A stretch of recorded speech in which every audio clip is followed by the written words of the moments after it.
Baie welkom by ons aanlyn diens. Ons is so bly jy kuier saam met ons vandag. Ons hoop jy geniet die boodskap en ons hoop dat hierdie ook vir jou en jou gesin iets beteken. Ons is in 'n reis oor gebed en 'n paar weke terug, een maandag aand, ons bestuursraad bid op die oomblik saam op maandag aande en die Here is besig om iets ongeloofliks daar te doen net. Ons het besluit ons gaan onsself afsonder vir gebed en waar hierdie reeks gebore is rondom gebed. Is 'n paar weke terug bid ons hier en Tannie Hester, een van ons pastore hier op span is, kom met die skrif wat sê, julle het my huis weggevat en dis nie meer 'n huis van gebed nie. En in daai oomblik beleef ek hoe die Here vir my sê, ons moet terugkom na 'n huis van gebed toe. En ek het daaroor begin bid en ek het vir die Here gesê, Here, maak 'n vuur wakker.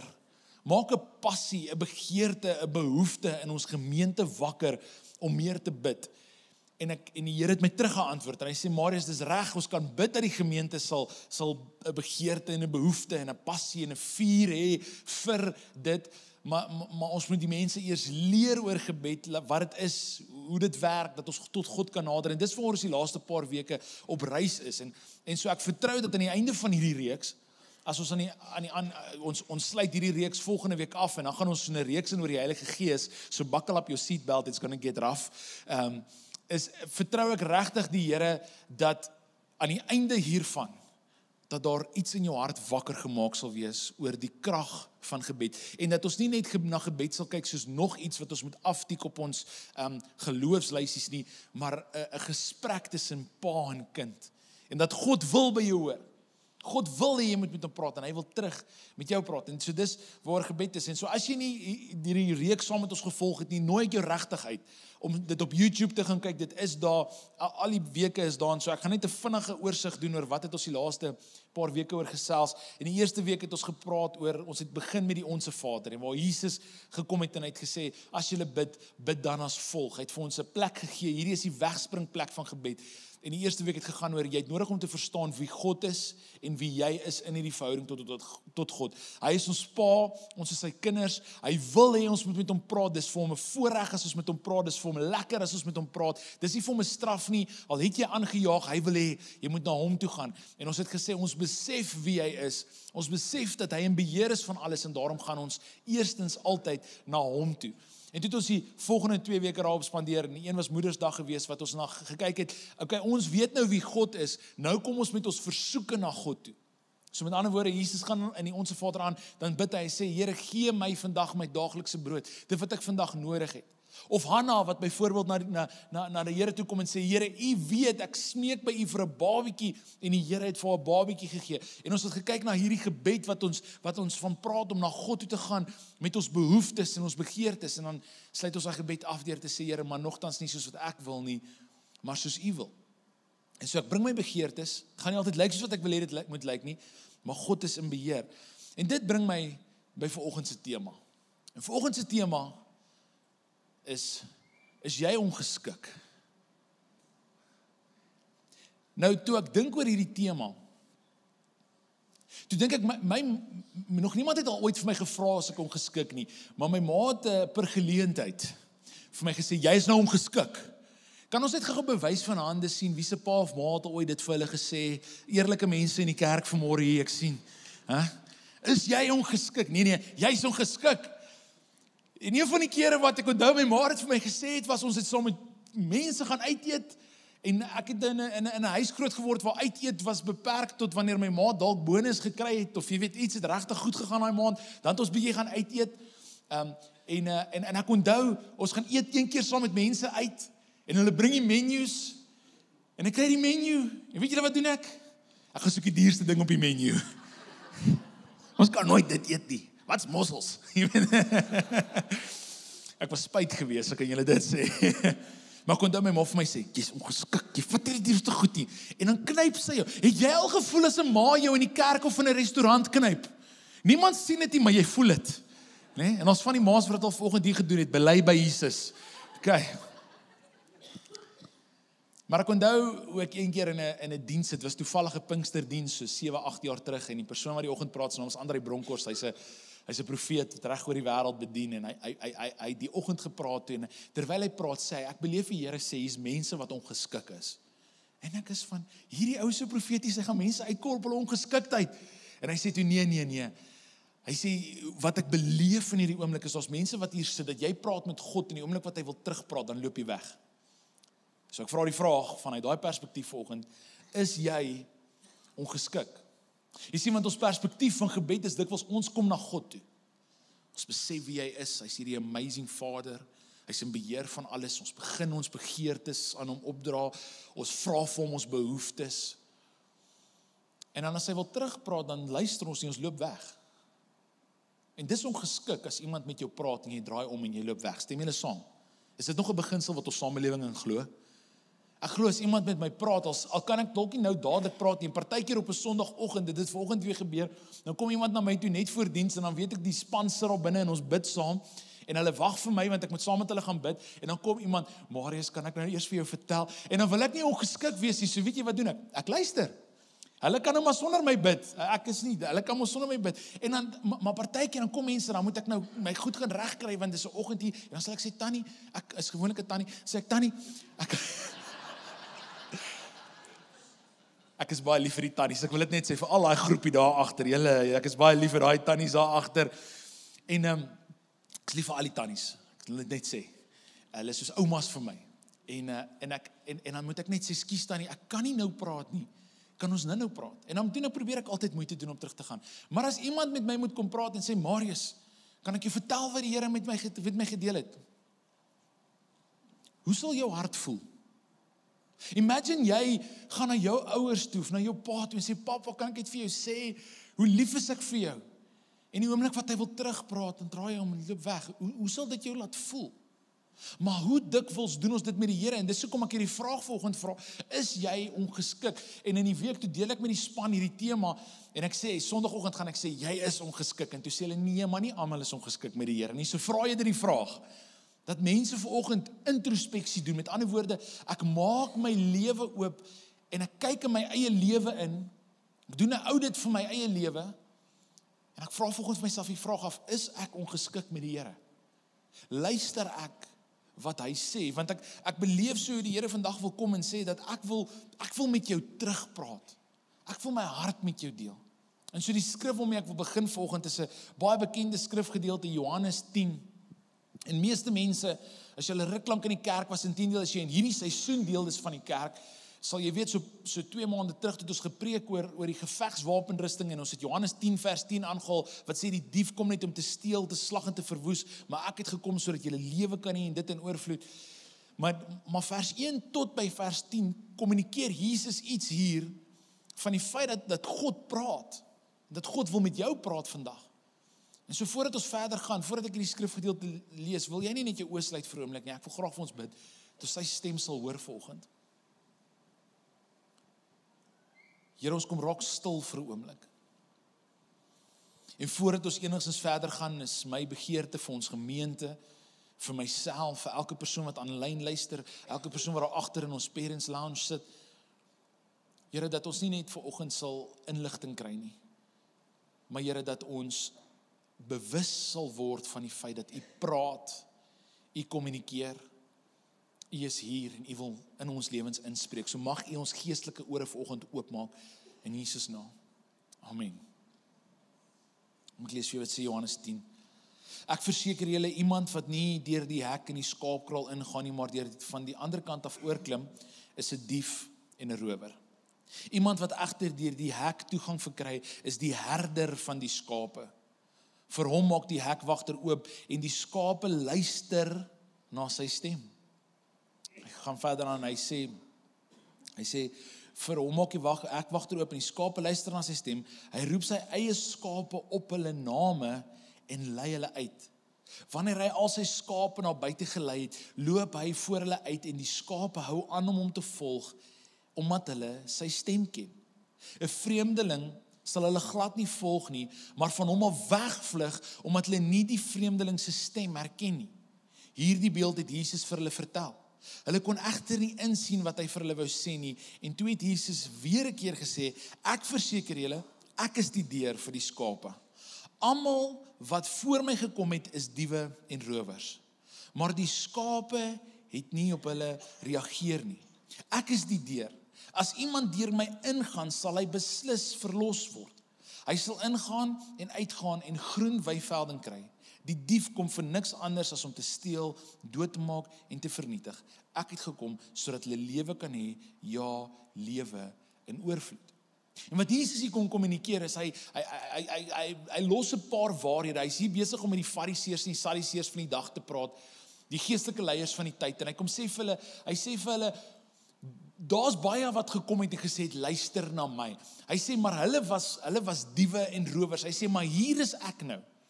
Hy sê, omdat ek hier is, ek ken my skape en hulle ken my. En so wat Jesus daar sê, is hy sê, dat 'n goeie skaap herken die stem van hulle herder. Ek nooi jou uit, gaan YouTube dit. Ek het nou die dag by ons vroue woordskool, het ons 'n hele kwartaal oor hierdie tema, as hoe hoor jy God se stem, is ons besig om oor dit te reis, Dinsdagoggend 8:30, ek is so opgewonde oor wat die Here besig is om te doen in ons vroue woordskool. Maar in dit, jy weet, wys ek vir die vrouens eenoggend hierdie video van 'n skaapwagter wat sy skape roep. En ons het 'n klomp mense wat voor die skaapwagter kom en hulle roep die skape en die skape reageer nie, maar toe die wagter, toe die herder, die een wat in beheer is oor hulle, die een wat vir hulle omgee, die een wat vir hulle voorsien, toe hy dit roep, toe kom hierdie skape aangehardloop, want hulle herken die stem van die herder. En so wat Jesus hier kom is, hy sê, jy het nodig om te verstaan dat ek praat. En as jy werklik my disipel is, dan sal jy luister. Van die begin af is 'n bepalende kenmerk van 'n skaap, dat die skaap luister na sy herder. Nou as jy hier gedeelte lees, dan lees jy ook dat Jesus sê, ek is die goeie herder en julle is die skape. Julle moet my stem ken. En een van die redes hoekom ek dikwels dink dat ons nie luister wat God sê nie, is omdat ons nie weet hoe sy stem klink nie. Want wat Jesus ook sê, is hy sê, daar's baie mense wat baie goed sê. Hy kom en hy praat van die dief wat kom om te steel, te slag en verwoes.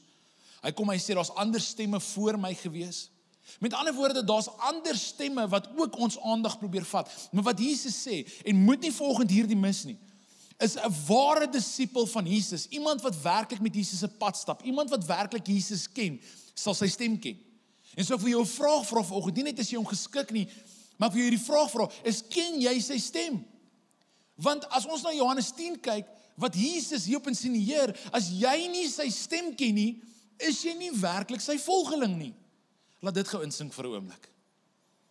Jy sien, en ek wil nie hier op 'n Sondag kom en net vir jou inligting gee nie. Ek wil jou nie laat goed voel nie. Laas Sondag toe Colin georden is, so 'n powerful moment wat die Here net kom bevestig het dat wat hy Colin geroep het vir die bediening. Ek is so opgewonde oor wat die Here besig is om in en deur Colin te doen. Moet ons sê pastoor Colin. In en deur hom kom hulle hier en hulle bid vir hom, hulle sê, Here, mag dit wat hy sê nie net mense se ore streel nie. Mag dit nie net wees soos heuning wat op mense se ore gestreel word nie. Jesus het self gesê, aan die einde van dae gaan mense net wil hoor wat hulle gemaklik maak. Vanoggend is ek hier om vir jou te sê, ek gaan nie altyd net vir jou sê wat jou gemaklik gaan maak nie, want die Here gaan nie altyd net vir jou sê wat jou gemaklik gaan maak nie. En vanoggend sê ek vir jou hier, as jy nie Jesus se stem ken nie, is jy werklik sy volgeling? Dis 'n vraag wat jy vandag hiermee moet uitstap, as jy kan dit nou, ag man, wat weet Marius, wat, jy weet, ek ken Jesus, ek ken dalk nie sy stem nie, maar ek ken Jesus. Hoe weet jy dis Jesus? En so, dalk trap ek volgend op jou tone, maar weet jy wat, as mens lief is vir iemand, dan deel jy met hulle die waarheid. En daarom in my eie lewe was daar 'n tyd wat ek afhanklik was van ander mense om vir my te sê wat God sê. En ek het besef vir die Here vir my sê, dis 'n tweedehandse verhouding. Kan jy jou indink? Jy's getroud met iemand. En wanneer jy met hulle wil praat, dan praat hulle deur iemand anders met jou. Dink jy daai huwelik gaan gesond wees? Nee. Ek en Jeannie het 'n reël. As sy vir my iets wil sê wat gewig dra, dan kan sy nie vir Gideon sê om dit vir my te sê nie. Sy moet nie vir Gideon sê, Gideon gaan sê vir jou pa, ek gaan sê whatever Gideon. Weet, ek is in verhouding met jou as pa en seun, maar as ek gesag wil oordra, as ek wil werklik hoor wat my vrou sê, as my vrou ongelukkig is en nou hierdie is gratis, sê eintlik deel van die preek nie, beleef ek moet dit sê, daar buite sit. Moenie vir jou kind sê, gaan sê vir jou pa, ek kwaad vir hom. Moenie dit doen nie. Sê self vir jou man, ek kwaad vir jou. Want dit dra meer gewig. God wil met jou praat en 'n Sondag is wonderlik. Ek is bly jy kom sit hier, maar kan ek vir jou sê, hierdie moet tot 'n byvoeging wees tot jou verhouding met Jesus. Jy moet sy stem self kan hoor. Jesus sê, die skape herken my stem. Hulle vra nie vir die ander skaap, hey, dis is die herder. Hulle ken die stem. Ek vra weer eens die vraag, ken jy vanoggend die herder se stem? Want hier is die crazy ding, hy wil hê jy moet sy stem hoor. Hy wil tot jou nader, hy wil sy hart met jou deel, hy wil vir jou sê wat hy beplan vir jou lewe.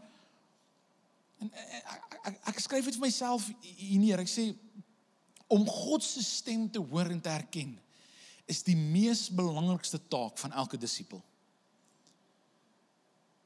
Vanoggend as jy dalk uitstap en jy vergeet alles wat ek gesê het, stap jy uit en sê, Here, ek wil u stem ken.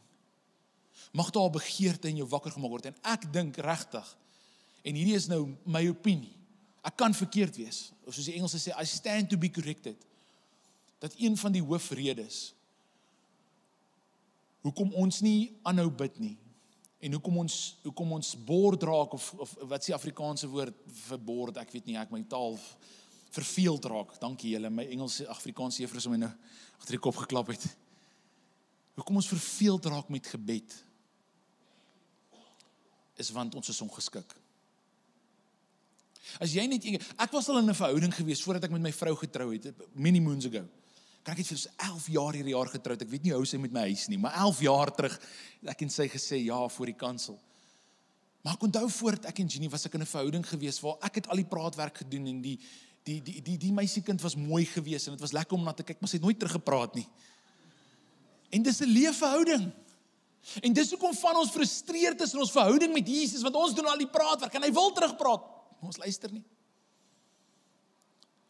En so vanoggend kom God hier, en ek beleef het hoe hy sê, ek wil hê jy moet op 'n plek kom, wat jy werklik my stem kan leer ken, want dan verander dit van net nog woorde wat ons gebruik, of net nog 'n ritueel, na God praat terug.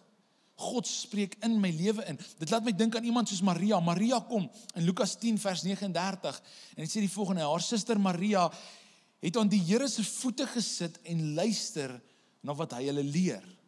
Nou manne, jy moet nie vir jou vrou sê, kom, sit nou hier by my voete, laat ek nou vir jou sê. Dis glad nie wat hierdie skrifgedeelte sê nie.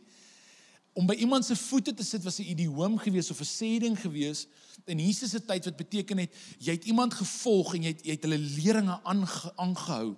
Jy het alles wat hulle sê, het jy probeer deel maak van jou lewe. Jy kon nie wag dat hulle praat nie. Dis wat dit beteken, het jy het aan hulle voete gesit. Daar waar hulle gaan, daar gaan jy, want jy wil luister. En Maria sit aan Jesus se voete. Sy's gekoppel aan sy woorde, want sy woorde dra gewig. Sy woorde verander lewens, maar nie net dit nie. Hoor mooi wat dit sê. Sy het gesit by sy voete en geluister na wat hy leer.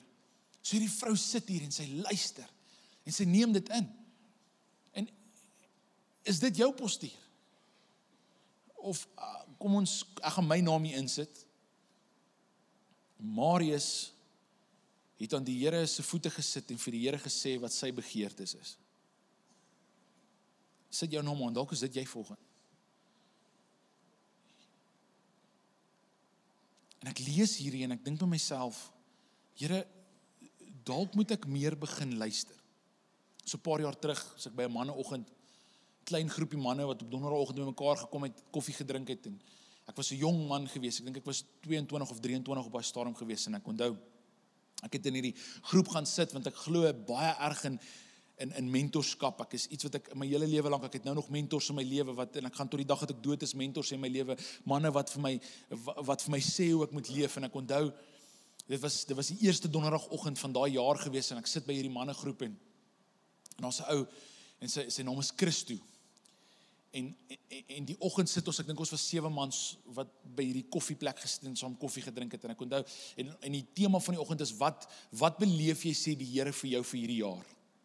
Die oggend kom aan almal deel, en hulle kom by my en hulle sê, ja Marius, wat sê jy, is jou tema vir die jaar? Ek was toe, ek dink, ek het 'n jaar of 2 getroud gewees, en ek was besig om teologie te studeer, klaar met my onderwys, besig met my teologie, en ek onthou ek was sit, en ek sê, ek wil net balans in my lewe hê. Dit wat ek behoor, die Here vir my sê hierdie jaar, is balans. En om Christo sê Marius, ek beleef ek moet vir die volgende sê, dat balans is in die ore. Ek sê, wat bedoel hom? Hy sê, balans, as jou oor geblok is, dan voel jy partykeer van balans af. Hy sê, as jou se oor afkap, hy sê, sy van balans af. En toe hy dit sê, toe beleef ek hoe die Here vir my nou oomblik sê, Marius, as jy werklik 'n gebalanseerde lewe met my wil leef, het jy nodig om te hoor, om stil te bly. Van ons moet leer om stil te bly. Amen. Jy leer baie meer as jy luister, as wanneer jy praat. En dieselfde is nie net waar in besigheid of in jou werksplek of in verhoudings nie. En manne, of kom nee. Vroue luister partykeer. Ek weet jy moet dit uit om my trek om te praat, nee. Maar wanneer hy praat, luister. En luister dieper as die woorde. Maar dieselfde is waar met ons verhouding met Jesus. Jy sien, wanneer ons in ons verhouding met Jesus inkom, dan wil hy met ons praat. Maar ons doen al die praatwerk, so hou op ongeskik wees en luister wat hy sê. Ons het die mooi gebruik in die Ou Testament dis die voorloper van die Onse Vader wat ons noem die Shema. En ek wil dit graag vir julle lees. Is Deuteronomium 6 vers 4 en ek gaan nou vir julle inkleer wat dit beteken en sê: Luister Israel, die Here ons God is die enigste Here. Deuteronomium 6 vers 4. Nou ek as sulks dis nie my gunsteling boek in die Bybel om Deuteronomium te lees nie. Dis baie wette. Maar in hierdie gedeelte, ek weet nie of julle hierdie weet nie, maar 'n Joodse seun in Jesus se tyd sou heel moontlik elke liewe dag 3 keer die Shema gebid het. Oggend, middag, aand. Sonsopkoms in die middel van die dag en sonsondergang het hulle gekom. En letterlik wat hulle gebid het, is hulle het gesê: Luister, o Israel. En dit is nie net vir die Israeliete bedoel hier nie, maar dit het gegaan oor God se volk, God se mense. En die Nuwe Testament is ek en jy God se mense. En so wanneer ons hierso, dan sê dit: Luister, my kinders. Die Here ons God is die enigste Here, maar dit begin met luister. Nou daai woord luister het 'n interessante konnotasie. Want ek wil wegbeweeg van net hoor. Want jy weet daar's 'n verskil tussen hoor en luister. Kyk na jou tiener, jy sal verstaan wat ek sê. Hoor en luister het 'n baie groot verskil. Die een, jy hoor net, is in by die een oor, uit by die ander oor. Luister beteken ek hoor en ek doen dit wat ek gehoor het. Nou die woord Shema is daai woord luister in Hebreëus. Dat die woord Shema beteken om te hoor en gehoorsaam te wees. So vandag wanneer jy na God toe kom, en ek wil dit vir jou sê, want wanneer jy na God gaan begin luister, gaan hy nie net vir jou sê, jy is so oulik, ek is so lief vir jou. Hy gaan dit vir jou sê, en hy gaan vir jou sê, jy is in my beeld geskep en jy is wonderlik.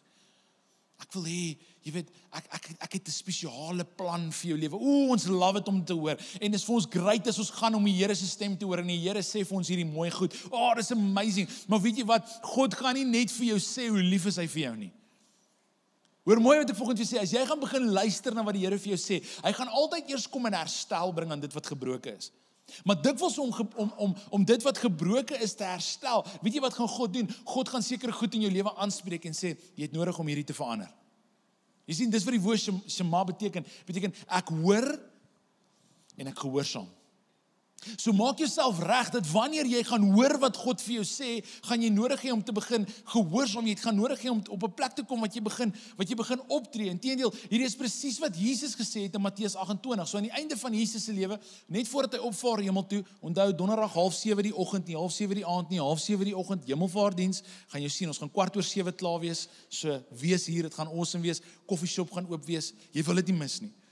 Maar aan die einde van Jesus se lewe, as hy opvaar hemel toe, sy tyd hier op aarde, voordat hy opvaar hemel toe, kom Jesus en Jesus sê nie net, luister na wat ek gesê het, sien julle later nie.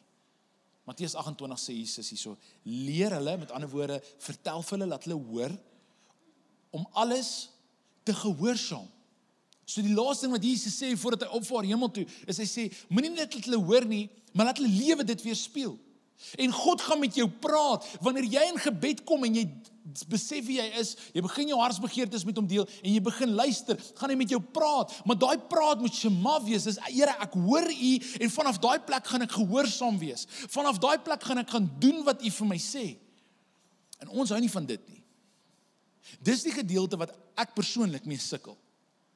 Jy sien, want as ek na God toe gaan, en ek het al die begeertes, en ek sê, Here, help my hiermee, en dan sê die Here, my kind, ek is so lief vir jou, maar ek wil hê jy moet daai persoon vryspreek.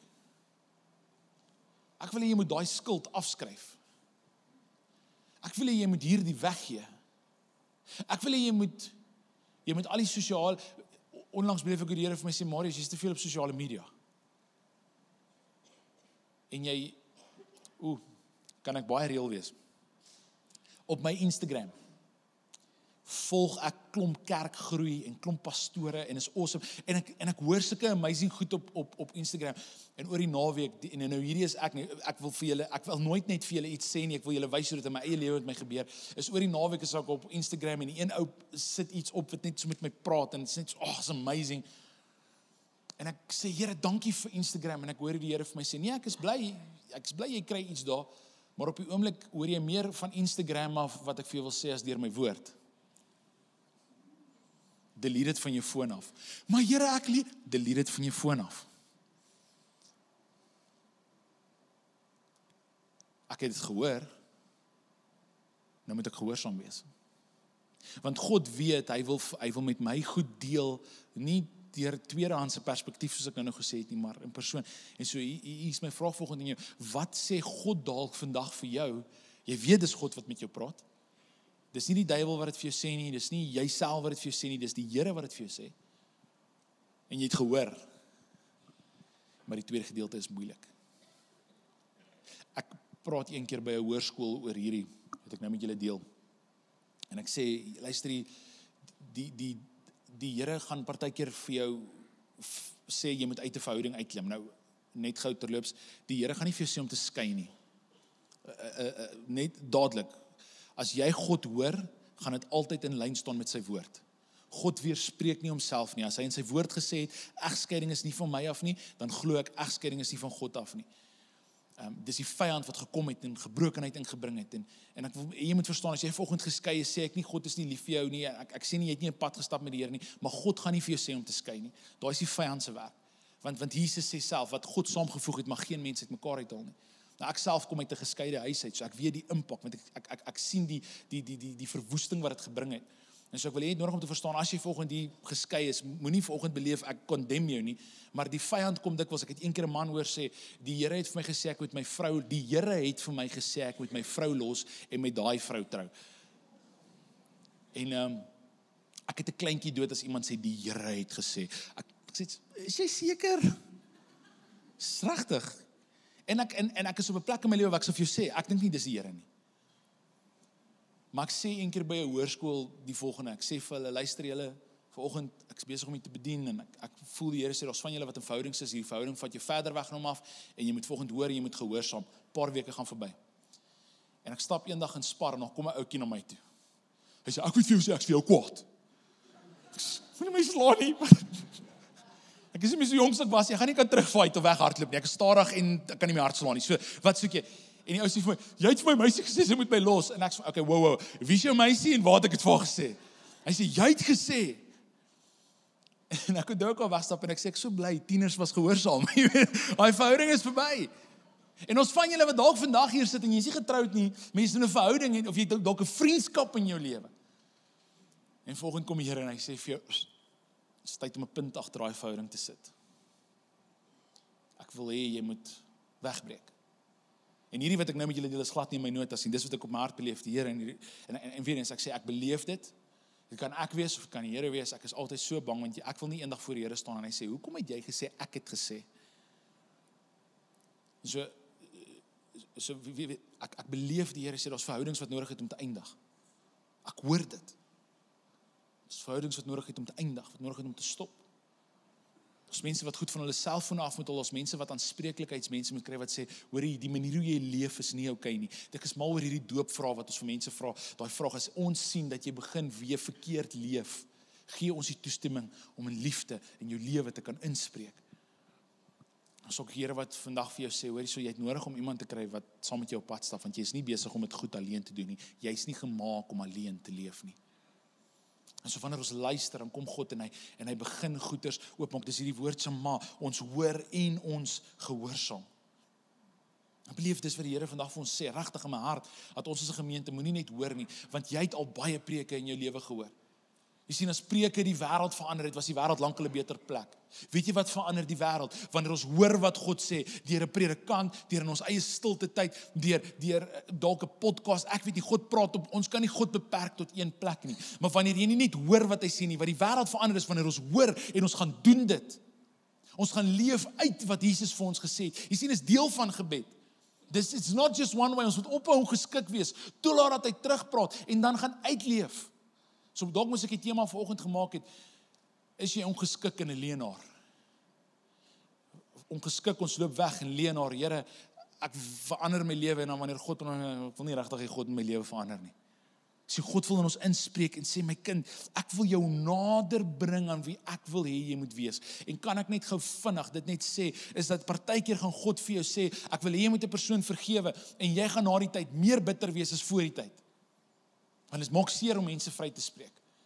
Daar gaan oomblikke wees wat die Here vir jou gaan sê, gee iets weg, en jy dink, ek gee dit weg, want hy gaan vir my iets beters teruggee, en dan kry jy niks terug nie. Jy sien, hy het dit vir die disippels gesê, hy het gesê, gee jou lewe vir my, want die beloning is nie in hierdie lewe nie, is in die volgende lewe. En ons wil dikwels dink, as God vir ons sê, gee seker goed op, ons gaan in hierdie lewe die beloning kry. Maar kan ek vir jou sê, ek gaan kyk na die disippels, hulle almal, Colin het 'n paar weke terug gepreek oor Petrus, wat sy lewe vir die Here gegee het, en bereid was om te sterf vir die Here. Toe Petrus werklik sy lewe vir die Here gegee het, toe sê hy, Here, ek weet waantoe ek op pad is nie noodwendig beter as waar ek nou is nie. Hy het gesterf. Hy's doodgemaak omdat hy in Jesus geglo het, maar hy het in gehoorsaamheid geleef. En partykeer in hierdie lewe gaan jou gehoorsaamheid, wanneer jy die Shema doen, jy hoor en jy doen, jy hoor en jy is gehoorsaam, gaan daai gehoorsaamheid baie keer na ongemak lei. Daai gehoorsaamheid gaan na 'n plek lei wat dalk nie vir jou lekker op die oomblik is nie. Maar weet jy wat? Dit bring jou elke dag nader aan Jesus. Want dis die doel van gebed is, Here, hier is my begeertes, hier is my behoeftes, ek weet wie U is, ek hoor wat U sê, en die gehoorsaamheid, die doel van die gehoorsaamheid is om my nader aan Jesus te bring. Jy sien, en weer eens sê ek, jy gaan nie altyd die resultaat daarvan, of jy gaan nie altyd die vrug daarvan in hierdie lewe pluk nie. Maar as jy 'n lewe van gehoorsaamheid leef, gaan jy elke dag nader en nader en nader aan Jesus kom. En wat ek in my eie lewe agterkom het, daar's goed wat ek moes prys gee, wat moeilike goed is. En vir 'n oomblik voel ek dat die Here sê vir my, Marius, jy gee dit nou prys en jy gaan dit mis. Maar soos wat jy groei, gaan jy nader aan my kom. En daar's oomblikke wat, kan ek 'n droom met julle deel wat ek gehad het, en ek en Jeannie praat gister, ons ry op die highway, en daar draai 'n Audi R8 voor my in. So 'n mooi kar. Ek is mal oor daai kar. En toe ek en Jeannie mekaar ontmoet het, toe sê ek, vir eendag gaan ek 'n Audi R8 ry. En gister toe ry die kar vir my, sy sê, waarinkie sal die kerk sê as jy daai kar ry? En ek besef net, dis iets wat ek prys gegee het. Ek het lankal besluit, Here, daai is aardse goed. En daai kar ry voor my in.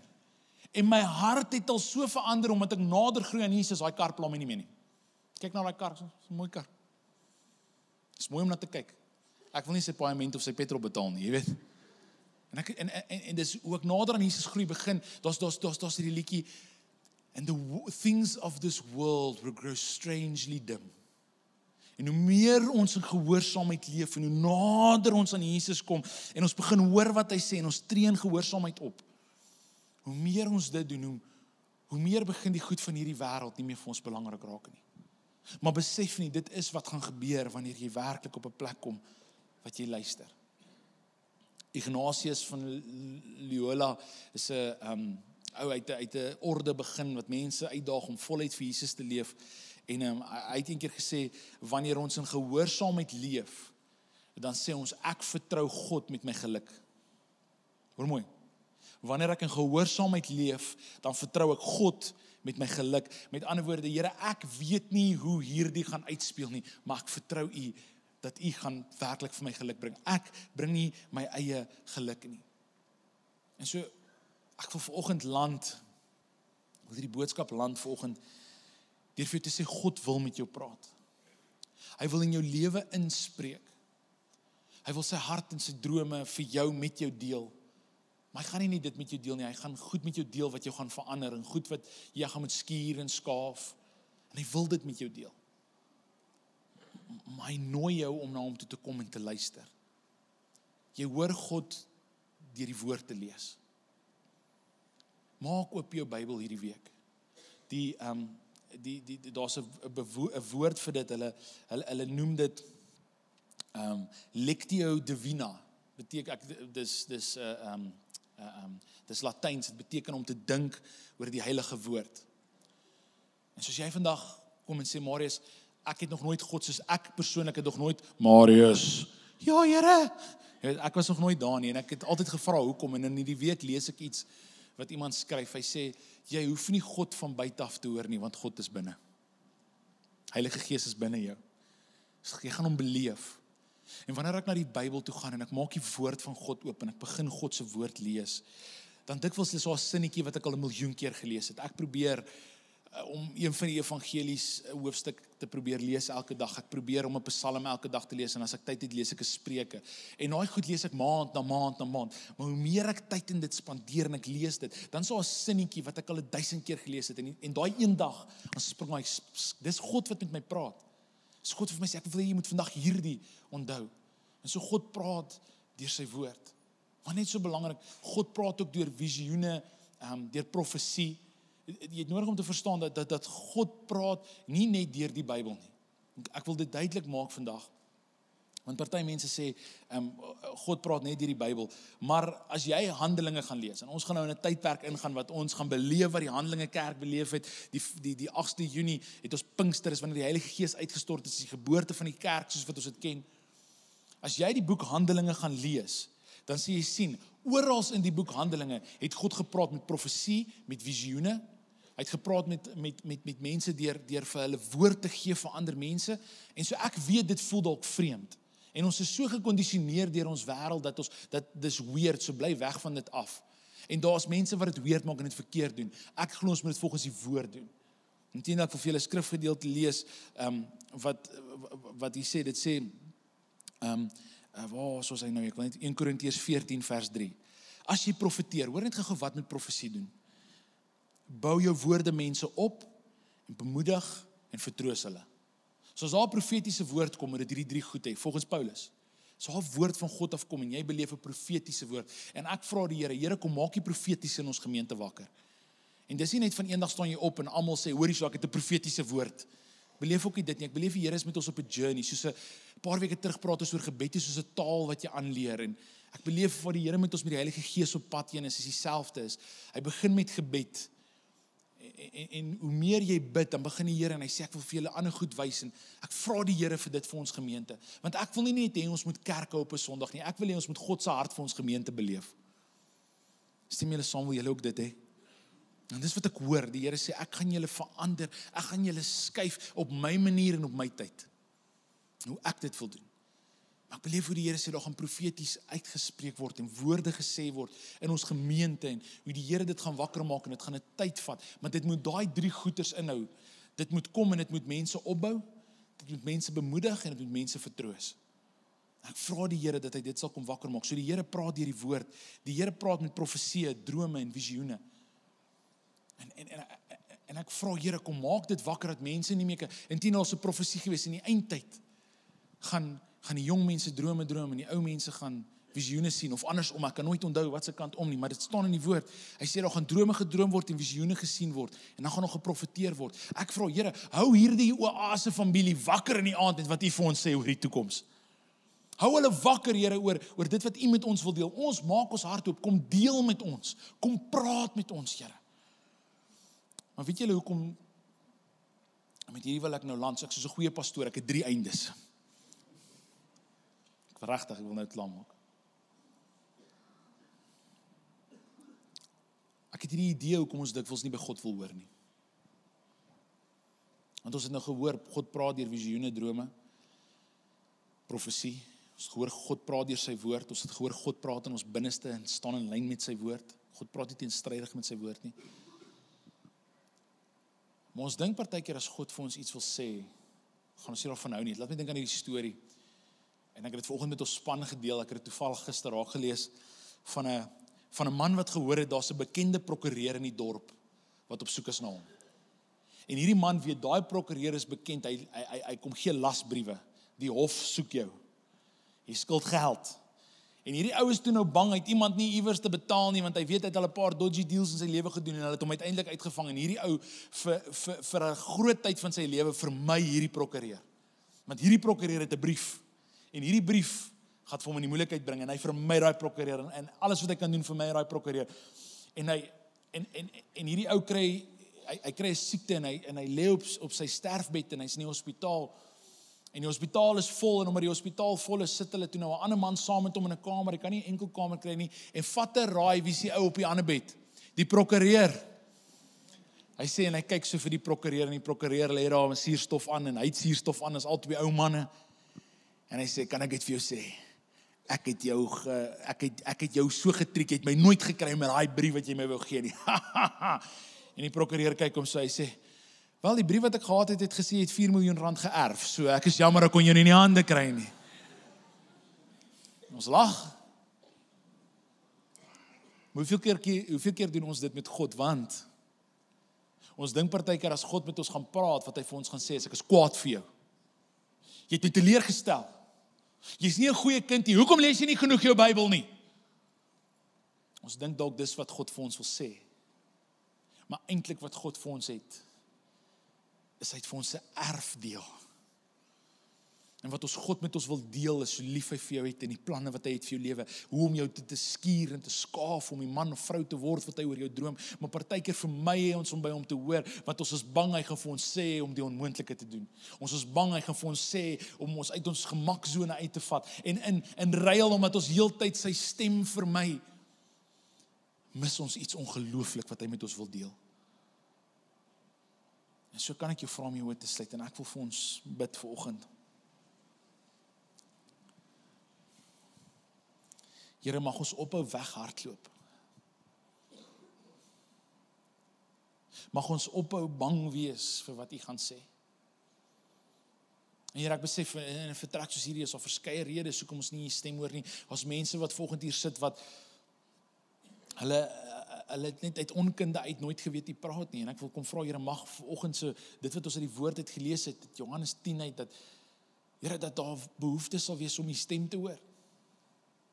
Here, as dalk van ons hier wat U stem vermy, want ons is bang vir wat U vir ons gaan sê. Mag ons besef, Here, dat dit wat U vandag met ons wil deel, dit wat U daagliks in ons harte wil inspreek, is nie afbreek en afkraak. En Here, inteendeel, ek vra dat ons sal besef, Here, dit wat U met ons wil deel, is vir ons goed. Dit wat U met ons wil deel, sal ons nader bring aan U, Here. Dit wat U met ons wil deel, wil ons vorm om die manne en vroue te word wat U weet ons kan wees. So mag ons nie in vrees U probeer vermy en eendag as ons daar by U aankom en sê vir ons, weet jy hoeveel het jy op uitgemis omdat jy nie na my geluister het nie. Mag ons nie met spyt uit hierdie lewe uitgaan nie, maar met 'n verwagting om te sê, Here, dankie dat ek U kon hoor. So kom bid weer eens wat ons in die begin vanoggend gesê het, Here, kom maak 'n begeerte, 'n behoefte, 'n passie, 'n vuur wakker in elkeen se harte, sodat hulle U kan hoor. Ek bid dit in Jesus se naam. Amen. Ek is so bly dat jy saam met ons ingeskakel het en ek glo en vertrou dat hierdie boodskap vir jou ook iets beteken het. As dit het, deel dit asseblief met vriende en familie en dan sien ons jou volgende week weer.